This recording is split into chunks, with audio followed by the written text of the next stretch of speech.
감사주일에 맞춰 이렇게 현장 예배가 더 활성화되도록 상황이 또 이끌어지니 얼마나 감사한지 모르겠습니다. 찬양대 몇 년 만에 찬양을 들으니까 너무나 좋습니다. 자, 오늘 본문 보면은 19장 1절에 예수님이 여리고로 들어가 지나가시더라 그럽니다. 그때 삭개오라 이름하는 자가 있었습니다. 그는 세리장이고 부자였습니다.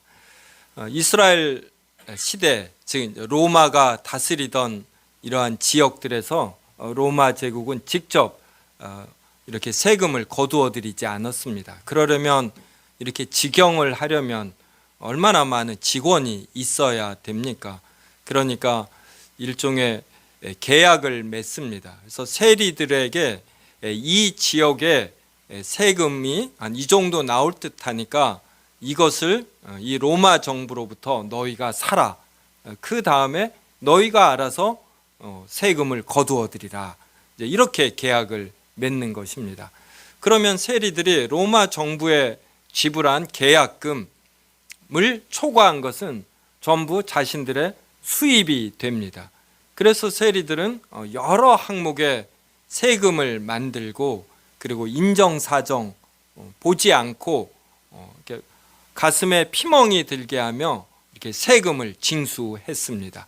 그래서 이스라엘 로마가 다스리던 시대에 이스라엘의 세리다 그러면 같은 유대인으로서 유대인의 사정을 헤아리지 아니하고 무지막지하게 세금을 거두어 들인 아주 나쁜 자, 이거의 대명사였습니다. 삭개오는 이 세리들 중에서도 세리장이었어요. 그러니까 아주 오랫동안 세리의 업무를 한 자이고 세금을 아주 무모하게 거두어 들이는 많은 노하우를 갖고 있고 그래서 그 결과 부자가 되었다, 이런 의미입니다. 그래서 세리장이고 부자라는 것은 삭개오가 세리로서 오랫동안 근무를 했고 그리고 사람들의 사정을 헤아리지 아니하고 세금을 무지막지하게 거두어 들였고 그래서 그 결과 부자가 된 나이도 지긋한 사람이다. 이것을 우리가 알 수가 있습니다. 그가 지나가는 예수님이 어떠하신 분인가 이렇게 알고자 하여 예수님이 지나가는 이러한 길가로 갔습니다. 그런데 삭개오는 키가 작았고 사람이 너무 많아서 이렇게 예수님을 볼 수가 없었습니다. 그래서 그가 생각해낸 것이 예수님이 지나가는 길에 있는 돌 감람나무 위에 올라가는 것입니다. 성도 여러분은 이러한 내용을 들어도 이렇게 별반 낯설지 않을 것입니다. 왜냐하면 우리가 교회를 오래 다니고 특히 주일학교부터 다니면은 이에 관한 설교를 많이 듣거든요. 그래서 이렇게 삭개오가 나무 위에 올라가는 거, 이게 그냥 당연하게 여겨집니다. 근데 우리 성도님들 중에 한 나이가 40이나 50 되어서 나무 위에 올라간다, 이런 분 계셔요? 거의 없습니다. 게다가 삭개오는 세리장입니다. 상당히 높은 신분이에요. 어떤 세무서장이나 국세청장이나 차관 이런 급일 수도 있는 것입니다. 나이도 많지요. 또 사람들에게 평판도 좋지 않습니다. 얼굴이 널리 알려졌어요. 이러한 나이가 지긋한 나름 높은 신분에 있는 사람이 나무 위에 올라간다라는 건 정말 나무 위에 올라가지 않고서는 견딜 수 없는 아주 절박한 이유, 목적이 있는 것입니다. 우리는 오늘 설교에서 이제 이것을 알면 오늘 본문을 잘 이해하게 됩니다. 삭개오는 이렇게 세리장으로서 살면서 어떤 인생 전반에 대하여 다각도로 어느 때에 생각하게 되었습니다. 그럴 즈음에 예수님에 관한 소문을 들었습니다. 예수님이 행하신 말씀과 행하신 행위들을 보면서 예수님에게 자신이 갈망하는 진리가 있고 구원이 있는지 이러한 것들이 궁금한 것입니다. 이런 진지한 이유와 목적이 있었기 때문에 그는 굳이 나무 위에까지 올라간 것입니다. 예수님은 이렇게 삭개오가 나무 위에 올라가 있는 이곳에 이르러 삭개오를 쳐다보시며 삭개오야 속히 내려오라, 내가 오늘 내 집에 유하여야 하겠다라고 말씀하셨습니다. 삭개오는 이 말씀을 듣고 급히 내려와 즐거워하며 영접하였습니다. 뭇사람이 이 광경을 보고 저가 예수님이 죄인의 집에 유하로 들어갔도다 이렇게 수군거렸습니다. 삭개오가 나무 위에서 예수님을 이렇게 보는데 예수님이 삭개오가 나무 위에 있는 것을 아시고 그 다음에 그가 왜 나무 위에 올라갔는지 그 이유와 목적을 아시고 그래서 삭개오야 내려오너라, 속히 내려오너라, 오늘 내가 너희 집에 유하여야 하겠다. 이것은 예수님께서 삭개오의 마음, 이것을 아는 것이고 너가 지금 생각하는 바 이것이 옳다라고 동의해 주는 것이었습니다. 그래서 삭개오는 자신의 마음, 자신의 생각한 것이 옳다라고 예수님께 인정받으며 이것이 너무나 기뻐 그는 속히 내려왔고 그래서 즐거워하며 예수님을 영접하였습니다. 이것을 보고 사람들은 수군거리겠지요. 예수라면, 진리를 가르치고 전하는 자라면 어떻게 삭개오와 같은 이런 폐영 무도한 죄인의 집에 들어갈 수 있는가, 이렇게 수군거렸습니다. 이 내용을 예수님도 듣고 삭개오도 들었겠지요. 삭개오가 예수님께 이렇게 말했습니다. 주여 보시옵소서, 내 소유의 절반을 가난한 자들에게 주겠으며 만일 누구의 것을 속여 빼앗은 일이 있으면 4배나 갚겠나이다. 삭개오는 예수님이 자신의 집에 들어오시자 그동안 생각한 것에 대한 결론, 마침표를 찍는 것입니다. 어떠한 삶이 하나님께서 기뻐하시는 삶인가, 어떠한 삶을 예수님께서 지지하시는가, 이것에 대한 확실한 결론을 얻은 것이에요. 그래서 자신의 소유의 절반을 가난한 자들에게 나누어 주고 누구에게 속여 빼앗은 것이 있으면 4배나 갚겠다, 이렇게 선언하는 것입니다. 속여 빼앗은 것을 4배나 갚는다라는 것은 출애굽기 22장 1절에 나오는 말씀에 따른 것입니다. 사람이 소나 양을 도둑질하여 잡거나 팔면 그는 소 1마리에 소 5마리로 갚고 양 1마리에 양 4마리로 갚을지니라.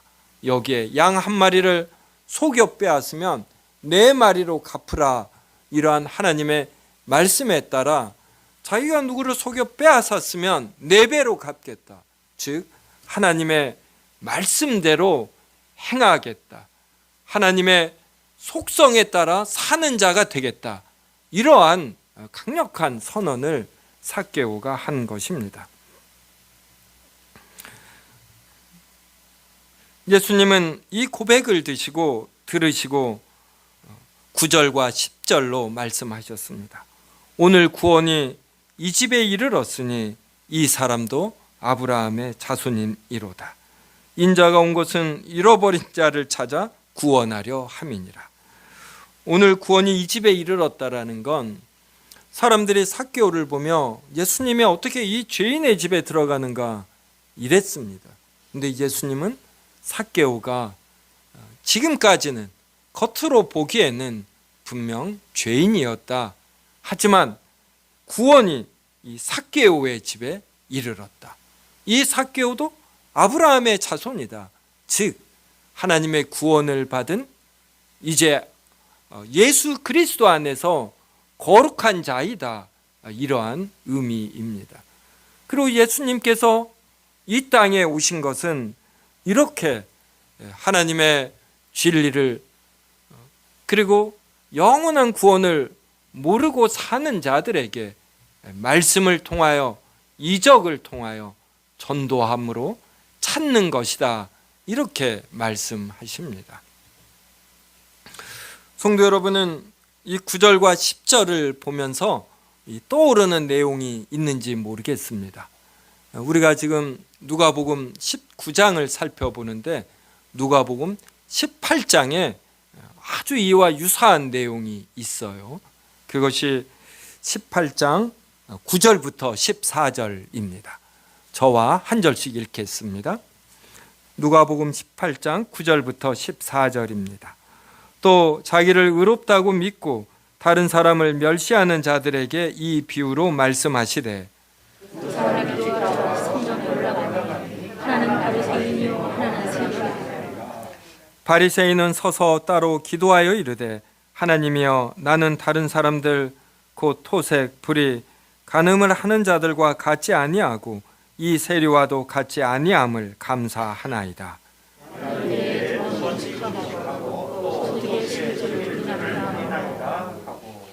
세리는 멀리 서서 감히 눈을 들어 하늘을 쳐다보지도 못하고 다만 가슴을 치며 이르되 하나님이여 불쌍히 여기소서 나는 죄인으로소이다 하였느니라. 저 바리새인이 이 사람이 의롭다 하심을 받고 그의 집으로 올라오니라. 모른 자들을 부른 자는 낮아지고 자기를 낮추는 자는 높아지라. 성도 여러분, 바리새인과 세리 중 누가 의롭다 하심을 받았습니까? 네, 세리예요, 세리. 네. 의롭다 하심을 받다. 이 의롭다 하심, 이게 참 중요하죠. 그러니까 원래 우리는 의롭지가 않아요. 그런데 예수님이 우리의 죄를 짊어지고 십자가에 죽으셨습니다. 그러니까 우리의 죄값을 다 지불하신 것이에요. 또 예수님은 모든 율법을 지키셨습니다. 그래서 이 예수님의 의로움이 우리의 것으로 여겨지는 것이에요. 이것을 의롭다 하심이라거든요. 이런 의롭다 하심을 받으려면 먼저 가장 중요한 것이 자신이 죄인임을 아는 것이에요. 자신에게 죄와 허물이 참 많다. 나는 정말 하나님 앞에 설 자격이 없다. 이것을 먼저 깨달아야지 됩니다. 나는 오직 하나님의 은혜로만 예수 그리스도의 대속의 죽음으로만 의롭다함을 받는 것이다. 하나님의 은혜로만 나는 거룩한 자가 되고 그래서 하나님의 나라에 들어간다. 이걸 알아야지 돼. 근데 바리새인은 자신이 토색, 불의, 간음, 사기 이러한 것을 대놓고는 하지 않습니다. 이것으로 아마 전과자가 아닐 거예요. 그리고 또 금식 기도를 합니다. 그 11조를 드려요. 네, 줍니다. 그러니까 이런 외적 행위로 자신이 하나님 앞에 설 자격이 있다. 이렇게 여깁니다. 그래서 세리와 멀리 떨어져서 자신의 의로움을 인하여 감사하며 기도해요. 이러한 자는 하나님께서 우리에게 주시는 하나님 나라가 얼마나 영화로운가 이것을 모릅니다. 하나님 나라에는 전자현미경으로 광학현미경으로만 봐야지 되는 이러한 세균이나 바이러스 이런 게 하나도 없어요. 하나님 나라에 이러한 것이 없다라는 건 우리가 머리로도 마음으로도 짓는 죄마저도 하나님 나라에는 없다 이 뜻입니다. 이 바이러스에 감염이 되면 이것으로 사람이 병에 들고 심지어 죽기까지 합니다. 이것은 바로 우리의 이 작은 죄가 잉태되고 성숙되어서 죄의 싹스로 사망이 이름 이것을 의미하는 것이에요. 그래서 바리새인은 어떤 현행범이 아닌 것이죠. 전과자가 아닌 것이에요. 이 사회의 기준으로. 하지만 하나님 앞에선 얼마나 부족한 자인지 모릅니다. 이런 자신에게 부족함이 있다라는 것을 아는 면에서 이 세리가 안 것이에요. 그래서 감히 하늘을 쳐다보지도 못하고 그는 엎드려서 가슴을 치며 나를 자신을 불쌍히 여겨 달라고, 오직 하나님의 은혜 위에는 자신이 설 자격이 없다라고 기도하는 것이죠. 이와 똑같은 패턴이 지금 오늘 본문에서 되는 것입니다. 삭개오가 바로 이 성전에서 하늘을 쳐다보지도 못하고 엎드려서 기도하는 자, 하나님의 은혜만을 구하는 자입니다. 하나님의 은혜만을 구할 때 삭개오가 예전에 자신의 행위가 얼마나 부족했는지 이것을 깨닫는 것이에요. 그래서 자신의 소유의 절반을 가난한 자들에게 주겠다. 예전에는 이 소유를 쌓는 재미로 사는 거예요. 창고에 물건이 쌓는, 재물이 쌓이는. 요사이 이야기하면 요사이는 저축예금이죠. 예금 통장에 잔고가 쌓이는, 주식이 오르고 아파트 값이 오르고 그러면 막 흐뭇한 겁니다. 흐뭇한 것이.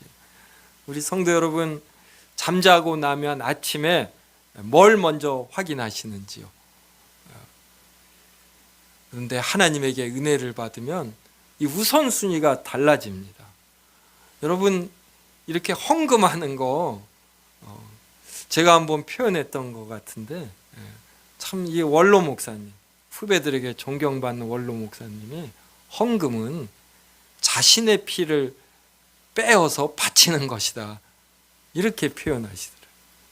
이 헌금이 어떻게 생각하면 아무것도 아닌데 힘든 사람에겐 정말 힘든 거예요. 우리 성도들 중에도 10년, 20년 해도 이렇게 11조나 이거 힘들어하는 분들이 있어요. 다른 건 다 되는데 또 헌금, 이 물질 면에서 이렇게 물질이 힘든 것입니다.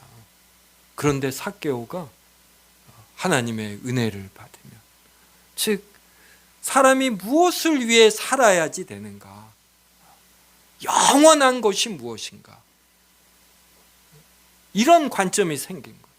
그랬더니 이 소유가 별거 아닌 겁니다. 이걸 가난한 자들에게 나눠준다? 그때 이게 기쁨이 있구나. 가난한 자들에게 활짝 피는 얼굴.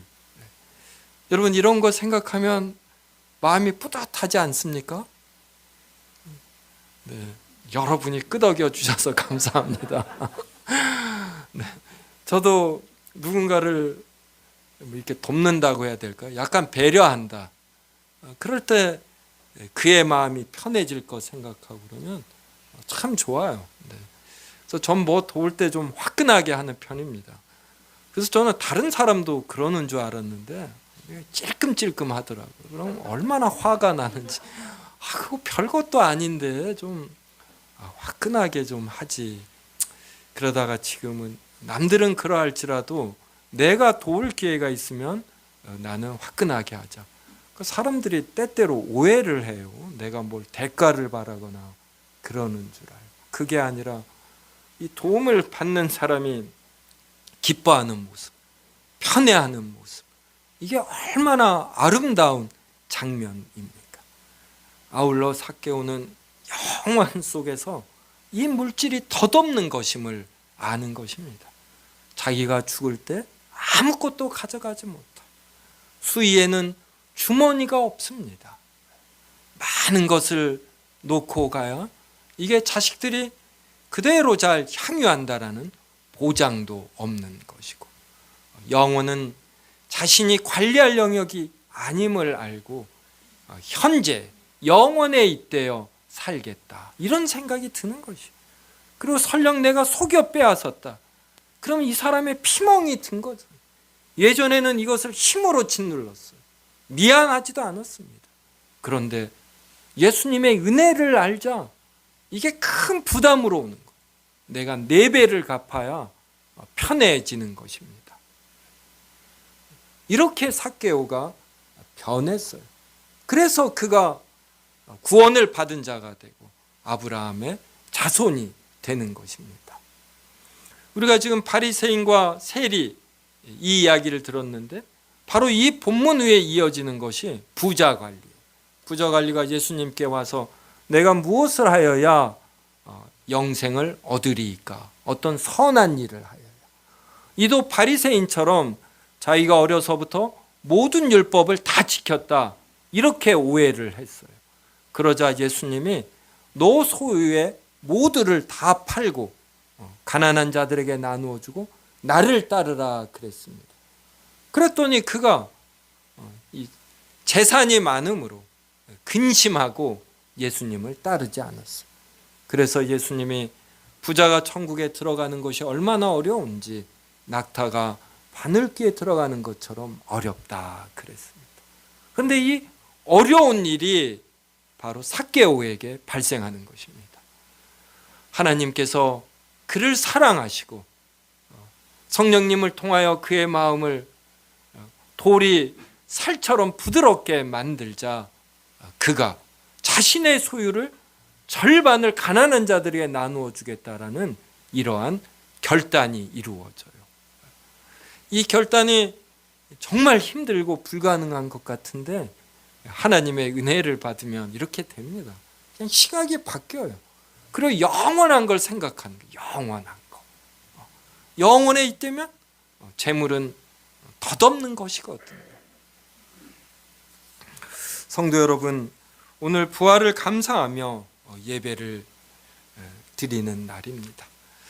부활이 우리에게 없다 하면 우리가 가장 불쌍한 자들이에요. 우리 신자들은 부활을 믿으며 하나님의 말씀에 따라 절제하며 삽니다.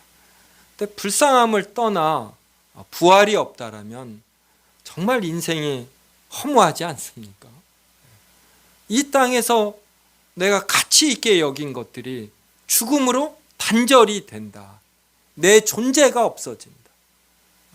나하고 정들었던 사람들, 나를 그렇게 사랑해 주었던 부모님을 더 못 본다.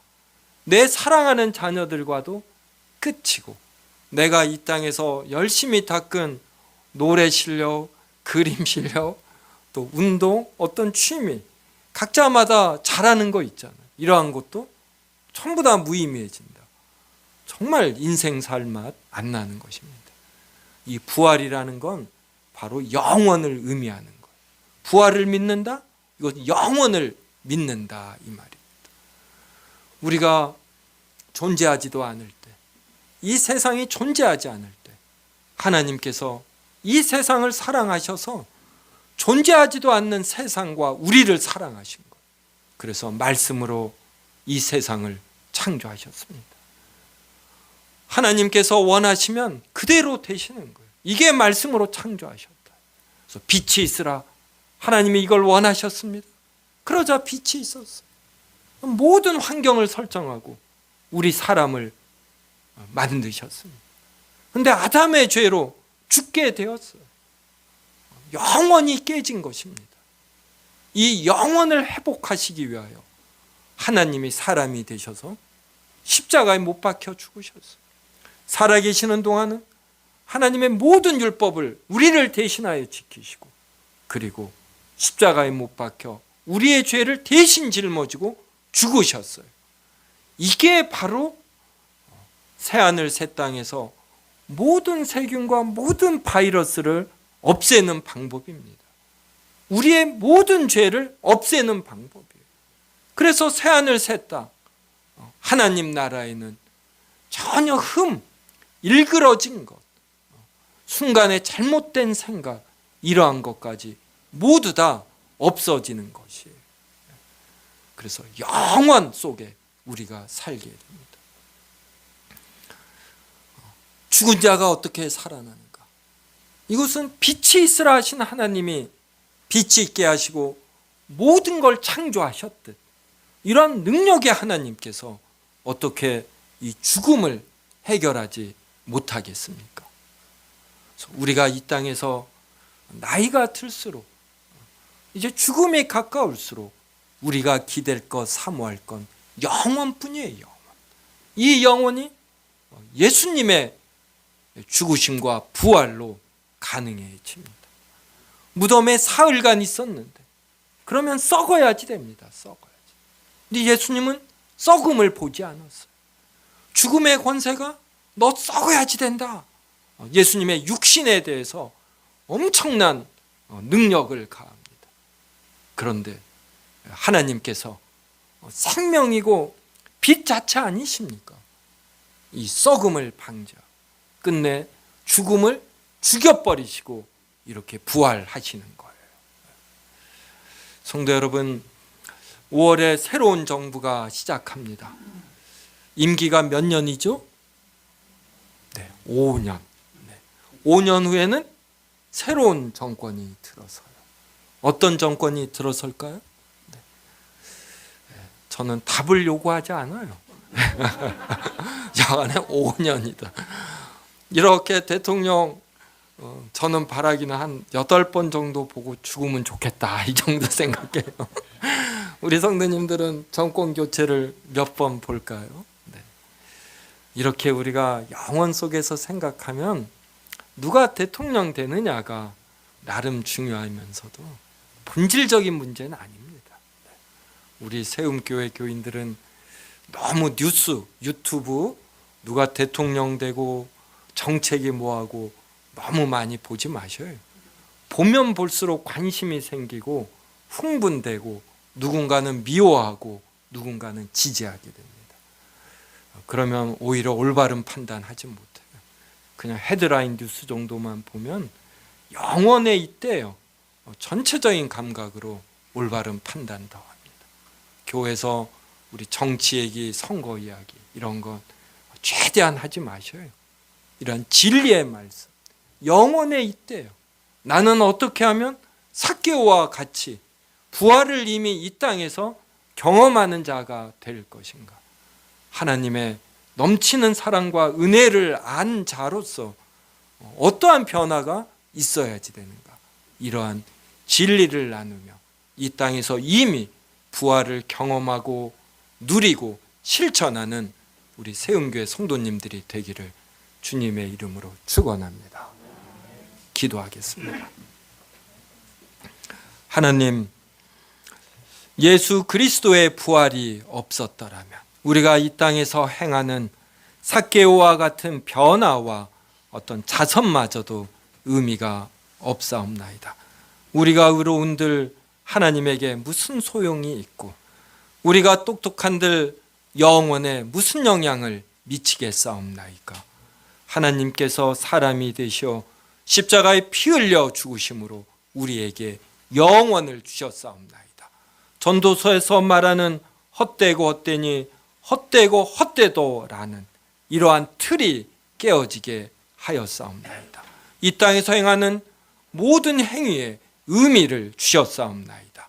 이러한 부활의 하나님, 생명의 예수 그리스도를 찬양하옵나이다. 우리가 영원 속에 사는 자인 줄 알고 무슨 생각, 무슨 행동을 할 때마다 영원에 잇대어 생각하고 행동하는, 그래서 부활을 맛보고 실천하고 누리는 자 되게 하여 주시옵소서. 예수님의 이름으로 기도드리옵나이다. 아멘. 이 시간 우리 성찬식 하겠습니다. 229장 아무 흠도 없고.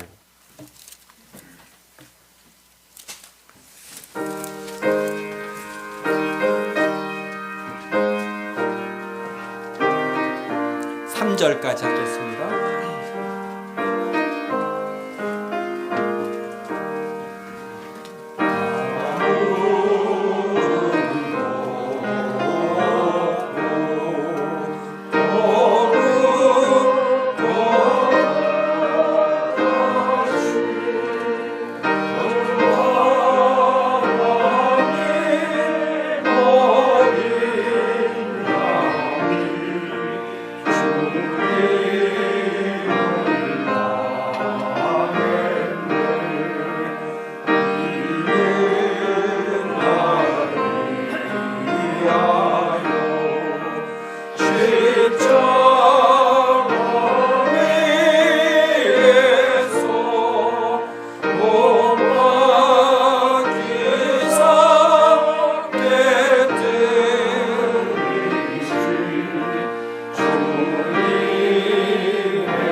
성도 여러분, 성찬은 그리스도 안에서 하나님의 구원 역사를 기념하는 것입니다.